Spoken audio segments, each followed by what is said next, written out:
inay dhici doonto ay dumi doonto dadka reer Jabuutina ay khatar markaasi iyo barakac iyo guud ahaanba ay dagaalo sokeeye gali karayaan sidoo markaasi tilmaamay Faysal Cali Waraabe isagoo sheegay in arrinkaasi meel looga qoro waxaan igi doonaa hadaba hadallo yaab leh oo saacadihii ugu dambeeyay ka soo yeedhay mas'uuliyiinta kala duwan ee markaasi xukuumadda soo kala wasiirka wasaaradda cadaaladda ee xukuumadda Soomaaliland ayaa waxa uu sheegay in guud ahaanba xilligan khatarta ugu weyn ee geeska Afrika haysata inay tahay dawladda xamar ka dhisan uu ku tilmaamay markaasi inay tahay dawlad argagixiso ah waxaana uu sheegay Xasan Sheekh Maxamuud iyo Fiqi inay yihiin guud ahaanba khatarta haysata geeska Afrika waa sidoo hadalka u dhigay wasiirka cadaaladda ee Soomaaliland dhinaca kale waxaan eegi doonaa wararka markaasi la xiriira ciidamada Puntland ayaa dagaal aad u adag markaasi saacadihii ugu dambeeyay weerar culus qaaday iyagoo rabo markaasi inay ka argoostaan taliyihii markaasi looga dilay buuraha Calmiskaad hadaba waxaan eegi doonaa weerarka iyo guud ahaanba duulaanka xooggan ay qaadeen ciidamada maamulka Puntland saacadihii la soo dhaafay iyo sidoo kale dagaalkaasi oo noqday mid lagu qoobtay iyo waxa soo kale aan eegi doonaa wararka markaasi ka imaanaya dhinaca wadanka Mareykanka madaxweynaha dalka Mareykanka Donald Trump ayaa amar ku bixiyay in ciidamo dheeraad markaasi la geeyo goobaha lagu hayo dadka muhaajiriinta gaar ahaan gobolka Puntland waxaana uu sheegay in guud ahaanba ay dadejin doonaan howlaha la doonayo in soo galootiga wax looga qabto Iran waxay wajahaysaa xaalad markaasi aad u daran iyadoo wadamada reer galbeedka ay sheegeen inaanay Iran tallaabo qaadi kareenin digniin ayna u direen dalka Iran cadaalad darrada weyn ee caalamka ka jirta ayayna tani markaasi muujinaysaa in Iran cunaqabatayn la saaro iyadoo markaasi la ogyahay in malaayiin qof ay disheen ilaa iyo hadda aan wax tallaabo laga qaadin afka baarkiisa oo markaasi hadallada laga wado qodobaas iyo qodobo kale faahfaahsan ee barnaamijka maqli doontaan saaxiibayaal soo dhawaada aan ku bilownay wararka naga soo gaaraya dhanka Soomaaliland dekada magaalada Berbera ayaa mar kale gashay markaasi kaalmo aad u sareeya ama kaalinta koowaad ee markaasi dekadaha geeska Afrika waxaana ay noqotay dekada ugu fiican ee gobolka geeska Afrika ku taala waa mar kale iyo guud ahaan markaasi kaalin aad u sareysa oo ay galayso dekada magaalada Berbera waxaana ay ka hormartay dekadaha dalka Djibouti ku yaal waxa looga in xiisadii Soomaaliland iyo Djibouti ka dhaxdhacday sanadkii hore 2024 inay salka ku haysay kadib markii dekada Berbera ay la wareegtay markaasi oo ay kaalmo ka horeeyay markaasi gashay dekadaha dalka Djibouti madaxweynaha dalka Djibouti Ismaaciil Umar Geelana uu ka carooday arrinkaasi warbixin lagu qiimeeyay ilaa iyo 407 dekadood oo adduunka ah oo ay ku jiraan 47 dekadood oo Afrika ku yaala ayaa waxaa dekada Berbera iyo dekada magaalada Muqdisho ay markaasi ay ka galeen kaalmaha ugu horeeya waxaana halka dekada caalamiga dekadaha kale markaasi ay galeen kaalmaha 163aad sidoo kale dekada magaalada Berbera ayaa yana gashay kaalinta labaad ee bariga Afrika halka kaalinta koowaad ay gashay markaasi dekada magaalada Muqdisho kaalinta labaadna waxa gashay markaasi dekada magaalada Berbera waxaana wararku ay tilmaamayaan in marka qiimeyntaasi si toos ah loo eego ee adeegyada qaar la eego markaasi in dhinaca Berbera marka ay kaalinta koowaad ku soo baxayso balse la qiimeeyay markaasi baaxadda adeega ay bixinayso halka adduunka oo dhan markaasi ay ka gashay kaalinta 243 sida ku cad warbixinta qiimeynta ee la sameeyay markaasi sanadkan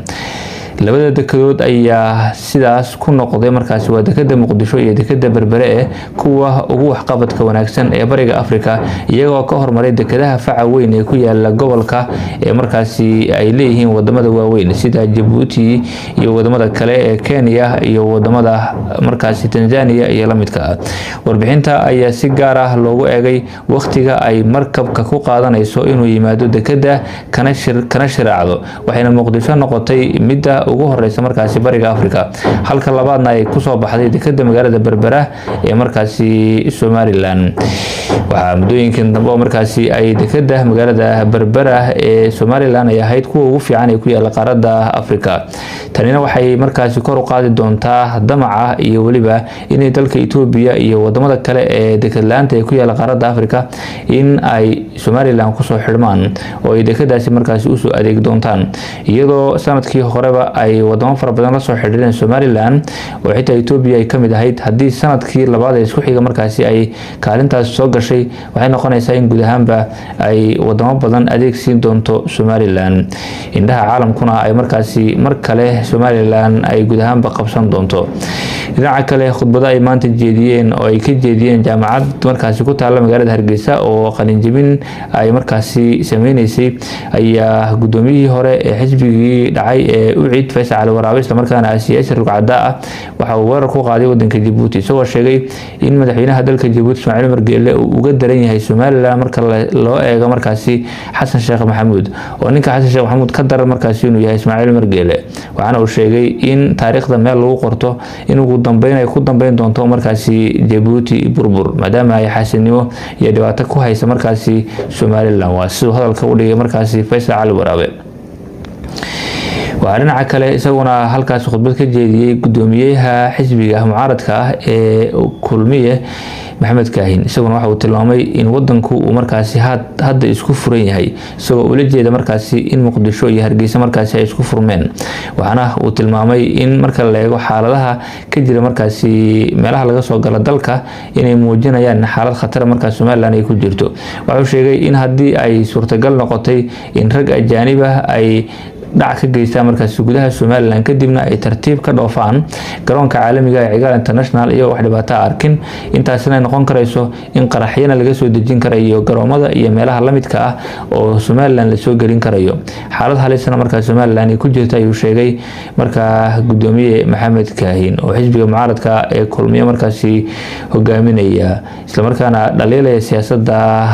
markaasi dawladda madaxweyne Cabdiraxmaan Ciro hadda markaasi xuduudaha inay dayacan yihiin ayaa markaasi uu ku tilmaamay. balse waxaa marka la eego guud ahaanba tallaabooyinka la qaaday ay muujinayaan in weli markaasi feejignaan Somaliland ay ku jirto marka la eego tallaabadii ka dhacday magaalada Togwa Jaale ee lagu soo qabtay markaasi sarkaalka sare ee ka tirsanaa dowladda federaalka ee Soomaaliya ee ilaa iyo hadda markaasi ku xidhan magaalada Hargeysa ee caasimadda Somaliland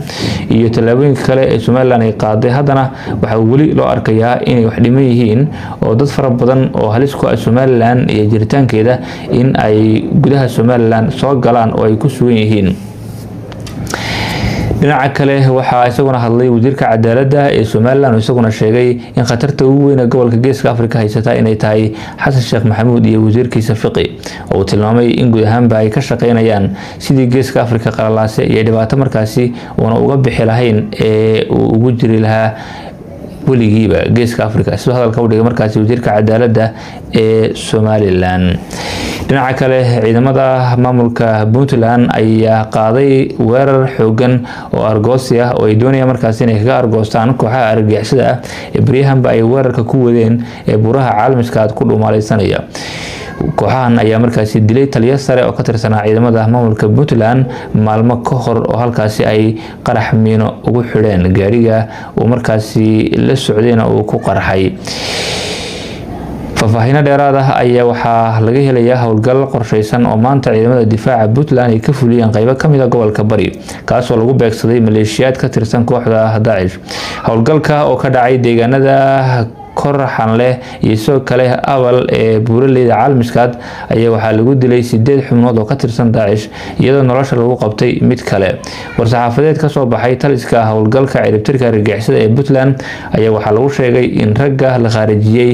oo xilligaasi miino aasay ay ahaayeen kuwii ka dambeeyay qaraxii dhawaan lagu dilay taliyihii guutada labaad ee ciidamada difaaca Puntland oo wax ka hogaaminaya dagaalka ka socda halkaasi kaas oo lagu magacaabay jiray General Axmed Cabdi Cali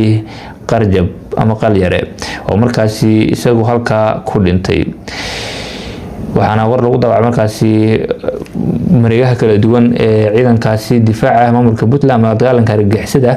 ayaa waxa ay ku sheegeen in markaasi raggaasi dileen. dhinaca kale wararka markaasina soo gaadhay waxaa qayb ka ah madaxweynaha wadanka Mareykanka Donald Trump ayaa waxa uu amar ku bixiyay in ciidamo dheeraad ah la geeyo gobolka Puntland si loo ilaaliyo xarumaha lagu hayo dadka muhaajiriinta ah. madaxweyne Donald Trump ayaa amray in ciidamada Mareykanka loo diro magaalada Puntland ee gobolka Oregon. isagoo sidoo kale ogolaaday in la adeegsado xoog buuxa haddii loo baahdo si loo xakameeyo mudaharaadyo ka dhana markaasi xarumaha lagu hayo dadka muhaajiriinta ah. Trump wuxuu sheegay inuu amar siiyey wasiirka dagaalka Pete Hegseth, waa wasiirkii difaaca ama wasiirkii gaashaandhigga ee dalkaasi oo loo bedelay wasiirka dagaalka, si uu u bixiyo dhammaan ciidamada lagama maarmaanka u ah si loo ilaaliyo magaalada Portland oo uu ku tilmaamay mid dagaal lagu burburiyay. Wuxuu ku andacooday in tallaabadani ay ka caawin doonto in la ilaaliyo goobaha ICE markaasi la weerarayo ama go'doonsan, kuwaas oo markaasi ay bartilmaameedsanayaan kooxda Antifa iyo kooxo kale oo argagixiso gudaha ah, sidoo markaasi hadalka u dhigay Trump, isagoo intaa raaciyay qoraal uu soo dhigay bartiisa bulshada ee Truth Social. Sidoo kale waxa uu ogolaaday adeegsiga xoog buuxa haddii loo baahdo. Qoraalkan ayaa dhaliyay dhaleecayn adag oo uga timid xildhibaanada dimuqraadiga ah, kuwaas oo sheegay inaysan jirin wax baahi ah oo keeni karta in ciidamo federaal loo diro magaaladaasi Portland. Wax khatar amni ah oo qaranka markaasi uu ku jiro ma jirto oo Portland ka imaanaysa ayay sheegeen.